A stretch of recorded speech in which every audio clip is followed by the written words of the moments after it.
Hello বন্ধুরা, good evening. সকলে কেমন আছো? আশা করি ভালো আছো। পায়েল সাহা চ্যানেলটাতে তোমাদেরকে অনেক ওয়েলকাম। তো আমার এই চ্যানেলটা তোমরা অবশ্যই ফলো করবে, পায়েল সাহা চ্যানেলটা, আর শেয়ার করবে। ঠিক আছে, পাশে থেকো।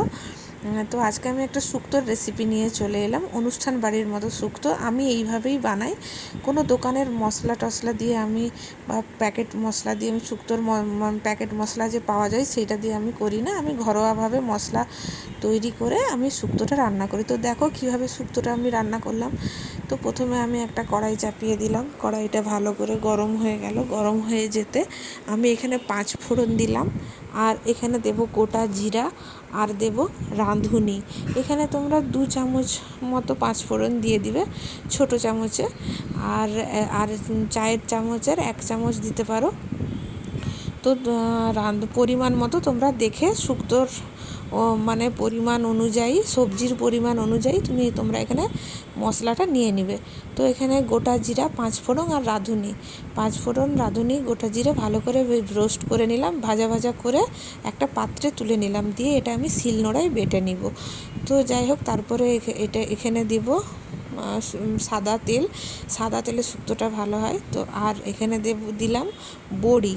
তো শুক্তোর আসল জিনিস হচ্ছে বড়ি, এটা লাগেই শুক্তোতে, নাহলে শুক্তো ঠিক বেমানান লাগে, শুক্তো ঠিক মানায় না। তো যাই হোক, আমি এখানে বড়ি দিয়ে দিলাম সাদা তেলে। আর তারপরে এখানে দেব আস্তে আস্তে নুন আর হলুদ দিয়ে দিব। দিয়ে ভালো করে, কেন নুন হলুদটা দিলাম, তেলটা ছিটকায় যায়, তার জন্য আগেই নুন হলুদ দিয়ে দিয়েছি। দিয়ে বেগুনগুলো কেটে নিব। এই বেগুনগুলো কেটে ধুয়ে রেখেছিলাম, সেগুলো দিয়ে দিলাম। বেগুনটা ভালো করে লাল লাল করে ভেজে নিলাম।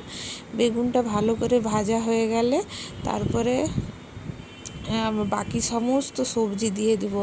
তো শুক্তোতে যত রকম সবজি আছে আমি সমস্ত সবজি দিয়েই শুক্তোটা বানাই, তো খেতেও খুব স্বাদ লাগে। তো এখানে উচ্ছে দিয়ে দিলাম। উচ্ছেটা ভালো করে আমি ফ্রাই করে নিব, ভেজে নিব। তো উচ্ছেটা ভালো করে বেগুন ভেজে তুলে রেখে দিলাম। শুক্তোর উচ্ছে ভেজে তুলে ভেজে নিচ্ছি ভালো করে। তো তোমরা এইভাবেই আমি যেভাবে বানাচ্ছি সেভাবে একবার ট্রাই করবে। তো সকলেই জানো তোমরা শুক্তো বানাতে। তো যাই হোক, আমার মতো একবার ট্রাই করে দেখবে, তা অসাধারণ লাগবে, পুরো মনে হবে যেন অনুষ্ঠান বাড়ির মতো। এখানে উচ্ছেটা ভাজা হচ্ছে, তাই একটু গল্প করে নিলাম। আর অবশ্যই চ্যানেলটা ফলো করে দিবে আর শেয়ার করে দিবে, ঠিক আছে? অনেক ব্যস্ততার মাঝে ভিডিও করি। তো যাই হোক, এখানে উচ্ছেটা দেখো একদম লাল লাল করে ভালো করে আমি ভেজে নিয়েছি, মানে একদম খুব কড়া নয়, তবে খুব ভালো করে ভেজে নিয়েছি। ভেজে তুলে দিলাম বেগুন আর উচ্ছে। এরপরে বাকি সমস্ত সবজি আমি দিয়ে দিব। সমস্ত সবজি বলতে আলু, পেঁপে, গাজর, আর এই যে আলু, পেঁপে, গাজর, কাঁচকলা, সজনে ডাঁটা, পটল, মানে সমস্ত সবজি দিয়ে দিয়ে আমি হচ্ছে যে ভালো করে ভেজে নিচ্ছি সবজিটাকে। তোমরা এই দিয়ে নুন হলুদ দিয়ে ভালো করে সবজিটাকে একটু ঢাকিয়ে দিবে সিদ্ধ হওয়ার জন্য। আমি ওই তেলেই সিদ্ধ করেছি, নুন হলুদ দিয়ে ভালো করে ঢাকিয়ে। তোমরা চাইলে ওখানে হচ্ছে যে একটু জল দিতে পারো, কিন্তু ওই আমি যে তেলটা দিছি ওতেই আমার সেদ্ধ হয়ে গেছে সুন্দর। এই যে ঢাকিয়ে দিলাম, আর গ্যাসের সিমটা একটু কমিয়ে দিলাম, দিয়ে ভালো করে ভেজে নিলাম।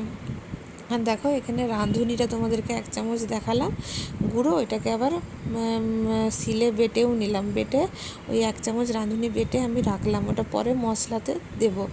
আর এইখানে দেখো সমস্ত সবজি সুন্দর ভাজা হয়ে গেছে, বেশ সুন্দর করে ভেজে নিয়েছি। এরপরে তেলে দিব ফোড়ন। কি ফোড়ন দিই দেখো, 5 ফোড়ন দিব, 1 চামচ ভর্তি করে 5 ফোড়ন দিলাম, আর গোটা শুকনো লঙ্কা। আর তোমরা চাইলে 5-6টা কাঁচা লঙ্কাও দিতে পারো। আমি মানে বাচ্চা খাবে, তো তার জন্য আমি লঙ্কাটা স্কিপ করলাম। আমি জাস্ট একটা শুকনো লঙ্কা ফোড়নে দিলাম, যাতে না ঝাল হয়, সেই জন্য আর কি। তো তোমরা চাইলে কাঁচা লঙ্কা দিতে পারো। আর দিয়ে সমস্ত সবজিগুলো আবার দিয়ে দিলাম। তোমরা ফোড়ন দিয়েও কাঁচা সবজিটা দিয়ে দিতে পারো, কোনো অসুবিধা নেই। তো যাই হোক, আমি আগে ভেজে তুলে নিয়েছি, তারপরে আবার ফোড়ন দিয়ে আবার ভাজা সবজিগুলো দিলাম। দিয়ে এখানে আদা কুড়ে দিয়ে দিলাম কিছুটা, বা তোমরা আদা বেটেও দিতে পারো, আমি কুড়ে দিয়ে দিলাম, একটু হলুদ দিলাম, তারপরে এখানে রাঁধুনিটা যে বেটে রেখেছিলাম ওটাও দিয়ে দিলাম, দিয়ে ভালো করে এটা নাড়িয়ে নেব। দিয়ে নাড়িয়ে এখানে দিব তোমার 1 কাপ, আমি এখানে 1 কাপ দুধ দেখিয়েছি, কিন্তু আমি পরে আরও 1/2 কাপ দুধ দিয়েছিলাম, ওটা আর দেখানো হয়নি। আমি এই পরিমাণ সবজিতে আমি 1.5 কাপ দুধ দিয়ে দিব, আর বড়িগুলো দিয়ে দিলাম, দিয়ে ভালো করে নাড়িয়ে নিলাম, সমস্ত কিছু দিয়ে ভালো করে নাড়িয়ে নিলাম। দিয়ে এই যে 1 কাপ, আরও আমি 1/2 কাপ দিয়েছিলাম দুধ পরে, তাহলে 1.5 কাপ দুধ আর 1.5 কাপ জল দিয়ে আমি ভালো করে নাড়িয়ে ওটা ঢাকিয়ে দিলাম। দিয়ে এবারে ভালো করে সিদ্ধ হয়ে যাবে সবজিগুলো দিলে। দেখো কি সুন্দর ফুটে উঠে সবজিগুলো প্রায় সেদ্ধই হয়ে গেছে, আর শুক্তোটা প্রায় আমার হয়েই এসেছে। এরপরে দিব সেই আসল জিনিসটা, একটু সামান্য মিষ্টি দিলাম, চিনি অল্প, নুনটাকে অ্যাডজাস্ট করার জন্য। তো এরপরে আমার সেই যে প্রথমে যে রেখেছিলাম ভেজে মশলাটা, সেই ভাজা মশলাটা আমি শিলে গুঁড়ো করে রেখেছিলাম বললাম, ওই মশলাটা দিয়ে গ্যাস বন্ধ করে ওই মশলাটা দিয়ে একটু নেড়ে ঢাকিয়ে দিলাম। এরপর যখন খাওয়া হবে তখনই একদম খোলা হবে, তার আগে নয়, শুধু তোমাদেরকে দেখানোর জন্য আমি মাঝে একবার খুলেছিলাম। তো যাই হোক, দেখো একদম শুক্তো আমার ডান, খুব সুন্দর, তোমরা অবশ্যই ট্রাই করবে। আর অসাধারণ খেতে হয়েছিল, মানে কি বলবো, দারুণ খেতে হয়েছিল, ওই দিয়েই ভাত খাওয়া হয়ে যাবে। তোমরা অবশ্যই ট্রাই করবে, আর চ্যানেলটা অবশ্যই ফলো করে দিও, শেয়ার করে দিও, পাশে থেকো, ঠিক আছে? আর ট্রাই করে অবশ্যই কমেন্ট করে জানাবে কেমন হয়েছে। আজকের মতো ভিডিওটা এই পর্যন্তই, পরবর্তী ভিডিও দেখার জন্য আমার চ্যানেলটা অবশ্যই ফলো করে দিও আর পাশে থেকো, ঠিক আছে? সকলে ভালো থেকো, সুস্থ থেকো, আর এই রকম ভালো ভালো রেসিপি রান্না করো আর আমার চ্যানেলটা দেখো।